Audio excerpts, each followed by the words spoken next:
everybody, and welcome to What Culture. Now, you might notice this is not Jules sat next to me. It is, in fact, Scott. Jules is away. He's mishing down the country, fleeing from the news. I've leapt in. He's ran away. He's ran from it, and you've come in and saved the day. So thank you. But yeah, we have some lovely news today. We're going to talk mostly about Netflix because we've had some things crop up that seem quite worrying for the streaming giant. But before we do that, we'd usually put a jingle here where we'd be like, "Whoa, okay, it's time for the news." I actually don't know what it is. It's news time. I'm not going to sing you a jingle, so let's just complain about Netflix instead. Because to be fair, we already had a bit of a natter before we came on cam. And I think this is like a sentiment that a lot of people share, that like Netflix isn't the holy grail that people think it is. What? The shutdown of the jingle? I don't care about your jingles. I care about complaining about Netflix. If you go with me on main channel, it's complaining about things. So, in this case anyway. So yeah, for Netflix though, like it seems like their stocks dropped like 10%. Yes. And they're on the cusp of this. I mean, we know a whole bunch of streaming services that are coming up that are going to be launching throughout this year and next year. Yeah. And they've done this big old financial thing where they've kind of just confirmed what we all thought. Yes. They're on a bit of a downward slope. Well, yeah, basically what's come out is, Go on. Get the notes. They've had their first big net subscriber loss in the US, which is obviously their big place to have most of their subscribers, most of their money. They've had their first actual proper loss there, which is kind of signalling for maybe new times to come. But yeah, so they've lost loads of customers. They've had a pay... Why now? Why do you think that is? See, this is the interesting part because they don't particularly know. They're kind of pushing forward different ideas for it as well. But they think it's potentially because of their price hike. Oh, okay. Which is the main thing for it, because it's gone up from like $10.99 to $12.99 in the US, and like over here it's gone from $7.99 to $8.99 for the 2-screen subscription, and then from $9.99 to $11.99 for the 4-screen subscription. And yet the Netflix originals continue to get worse. Yeah, that's the thing. They're pumping out. They're pumping out left, right, and centre. My thing with that though, because like I mean, we'll probably get into more stuff with Netflix, but like you bring up a whole lot of reasons as to why Netflix, for me, doesn't live up to its reputation, and it's little things. It's like the Netflix originals, which should be one of the biggest reasons you subscribe. Yeah. The vast majority are terrible. Like I can only really think of like Buster Scruggs that I thought was brilliant. And it's like that's not very good. The actual UI is not very good. I think people have teething problems with it. And whenever you sort of mention Netflix amongst a bunch of friends, it's always like, yeah, it's all right, but it could be so much better. Yeah, we were talking earlier and saying that it kind of feels old sometimes because there's so many like dated things in there. You don't get the hot, fresh content. It's not like Amazon Prime where you get like options for loads of new movies for like a little bit extra. It's always stuff that's being recycled and that sort of thing. But yeah, it paid off with, I think they had 2.83 million new subscribers around the world, but they lost 130,000 in the US, which is the big difference. Price thing, I wonder how much that's like Disney Plus and stuff on the horizon. But that's like November. Like, why would they be cancelling out now? It's a bit like a bit early. It's a bit like, so. I just wonder if it's like a perceptual thing where it's just sort of like finally a potential, like an alternative. I know we've had Prime and Hulu and everything else. Yeah. But I don't know. It seems like now the conversation around streaming is way higher than it was before. Yeah. More people are talking about alternatives. So maybe someone's just like, you know what, I'm done. Yeah. I'm not watching Stranger Things season 3. I'm moving on. But why would you cancel out at this point? It's the wrong time to do it. Don't watch Stranger Things season 3. Don't watch it, mate. Don't do that. Hot take Telford coming in with the hot. It's not really bad. It's really. Oh my god, this isn't the time or place for this. But yeah, so the competition stuff for their like own movies and stuff, they're still actually getting really strong 4-week performance things. So when they see us, got 25 million households. Our Planet got 33 million households.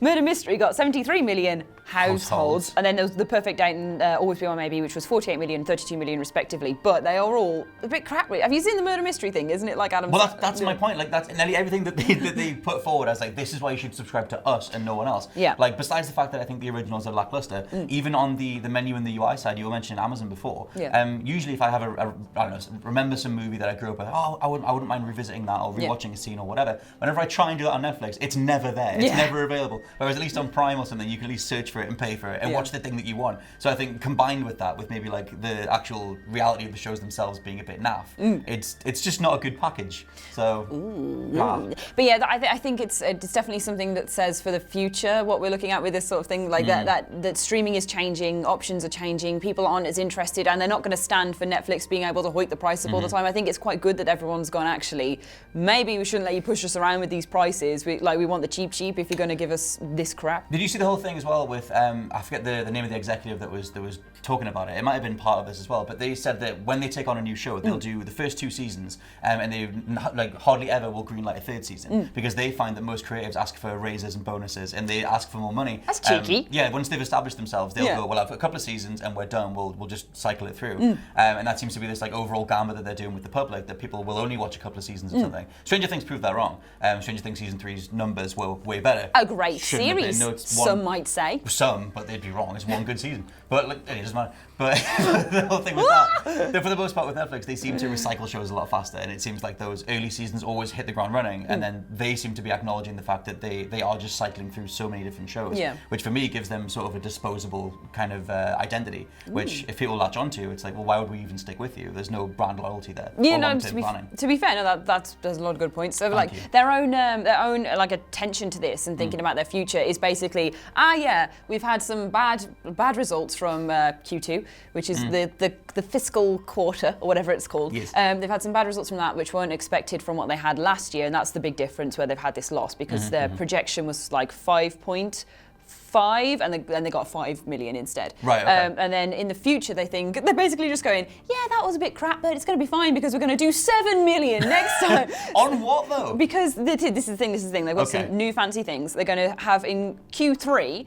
So coming up, they're expecting 7 million paid membership ads, which is over the 6.1 that they had last year. Okay. Because basically they're having a new mobile only and more affordable tier that they're launching in India. Okay. So they're having a mobile only version of Netflix, which seems interesting. Only? Yeah, I guess you just have different content models, but you can already get Netflix on phones. Yeah, but I guess you wouldn't be able to have it like on a console and like on different screens and stuff. It'd just be like an app that you have it on, and it's cheaper, which seems like a really good idea. This just reeks of them flooding the remaining people and going like, we'll put more ads and there's less people, then they'll get more fed up, but it's okay because we can cash in and get out. Yeah. Cynical me on the main channel, but still, that's how it sounds. Look, well, that's what they're expecting. They're still expecting to hold the money back, but this is when Disney Plus is coming up, when Amazon Prime is going to probably the timing jump of this in. is really bad. Yeah, I know. There's all sorts of things. Obviously, America has HBO, they have Hulu, they have all sorts of different things that are competitive with, and then Disney Plus is absolutely going to wipe them out. Why hike your prices up when all of your good movies are going off and going away in November? Like,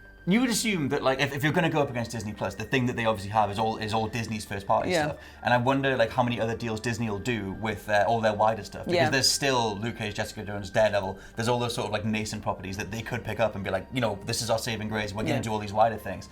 I don't know. I'm still kind of really skeptical with Disney because it's like it's only going to appeal to the Disney fans, which is totally us. But like, I don't know. I don't know because when you think of Disney, you think of like Mouse House. Oh my God, animated cartoons. But then they've got all of like the Avengers. Steamboat Willie.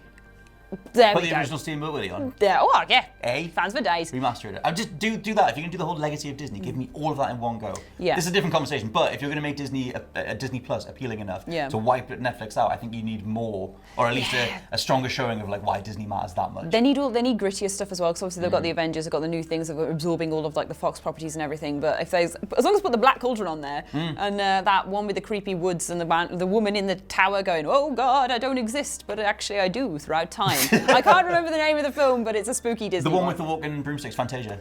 No, it's a live action one. No, it's not that, but that's what I want. Oh, I want yeah, Fantasia. yeah, That's a Fantasia's terrifying really good. thing from when I was a child, but that is a really good animation. It is, it's so good. But yeah, that's there we go, Netflix, who cares? Disney Plus we were actually very excited for. But yeah, so that's that. Netflix are losing money this quarter and they think that they're going to recoup it back. But we have some other more fun news. Okay. Speaking of Disney. Go on. Oh my God, I dropped everything. We know. Excuse me? We know kind of what this is. Hello?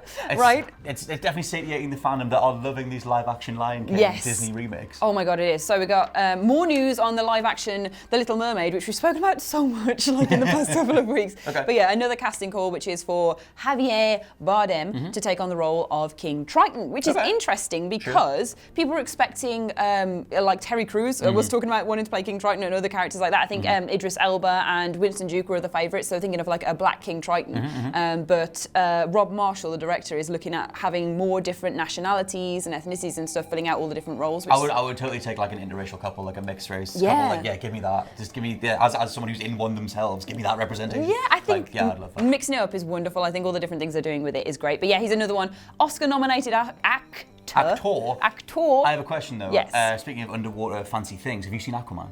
Yes. Have you? Because I hadn't until I was on a flight and then I watched it. It's all right. Have you not? I watched it. It was all right. I didn't go see it at the time because I thought, well, DC's on a bad track record. Yeah. My point is, do you think that anything to do with The Little Mermaid and all the budget that's going into that will have anything close to the sort of visuals that are in Aquaman? Because that movie, even though it hasn't got the best reputation, is visually really stunning. Like, I would totally recommend it just on a visual level. It's big dumb fun. Like it's an okay film as long as you go in going, this is going to be bad. Like, and then having a nice time with it. But yeah, they've got the money for it, haven't they? They've got the real stuff behind them to push for an Aquaman level thing. You'd expect it at this point. They're not pulling out the. What's that? I don't know. Pulling out the tridents. Their foot. Pull their foot out. Where's their foot? I don't know. Where did they take it from? I can't remember the phrase. You know.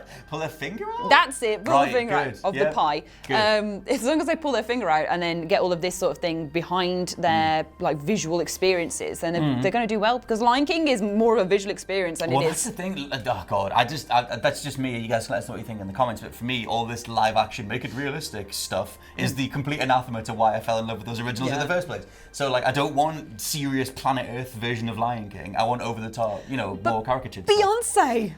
Okay, most things can be set right with but Beyonce, but The Lion King isn't one of them. It Donald Glover is. as well. But I don't know. Like for The Little Mermaid though, when was the last time that you watched it? Because I haven't seen it. I haven't seen it all the way through ever, but I haven't watched it since I was tiny anyway. Years and years and years. Like, it's been a long time since I've watched it properly. But I don't think it's in people's minds as much as The Lion King is. So it might actually benefit from that, because they can, they can take the story in different directions. I don't think they've confirmed who Ursula's going to be yet.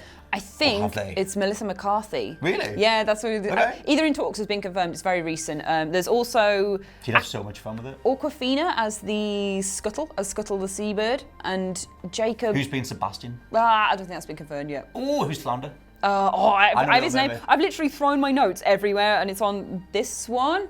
This one. It's gone. I love that man said that. I was like, I haven't seen it since I was a kid. It's true, but I know Flounder and I know Sebastian, because they were everywhere.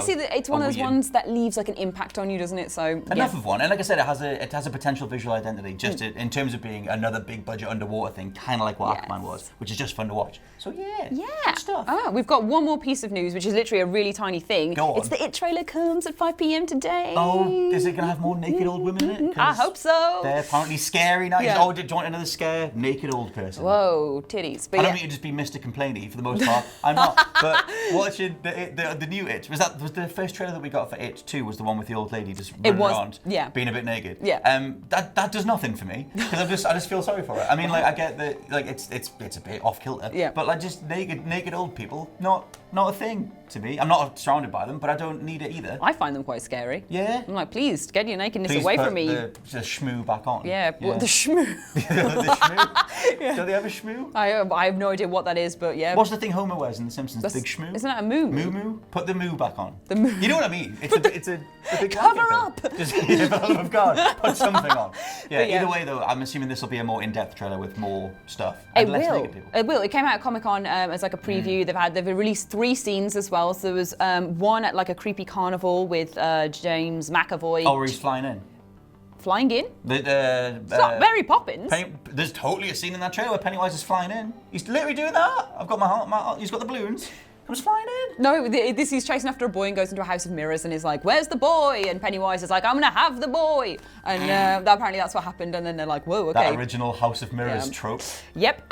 There's one where they're all returning at the Chinese restaurant where they're having the food and talking about coming back after the 27 years of It being scary. And the last one is a return to the Niebolt house, I think it is, where if you remember the rundown house from the first film, there's a big scene there which everyone's talking about from Comic-Con but won't reveal properly because it apparently comes late in the film and is very, very, very scary. Okay. So maybe we'll get a little taster later. It comes out 9 a.m. PT, which is 5 p.m. UK time. I don't know what that is off the top of my head for UK people or whatever, but I think they're delving into Pennywise's backstory and stuff too. There's something like fleshing him out a little bit. For me, he was the best thing in that whole movie. I didn't really like the way it ended and stuff.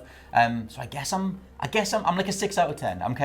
I could go for it. I'm a 9.5. I'm really excited. I'm like ready to go. But yeah, that's all our news today. That's all our news. Mostly Netflix, which is a real weird one. A real weird one, considering how high up they have been on all the ladders. I'm glad that someone's kind of. I'm not glad that their stocks have dropped necessarily, but I'm glad that they're sort of like shaking a little bit and that they have potential competition that they're recognizing and saying, look, this is making a dent in us. It has to make us better. And for the love of God, make a good UI that we can actually use. Yes. Maybe put some films on that people want to watch and not as many originals.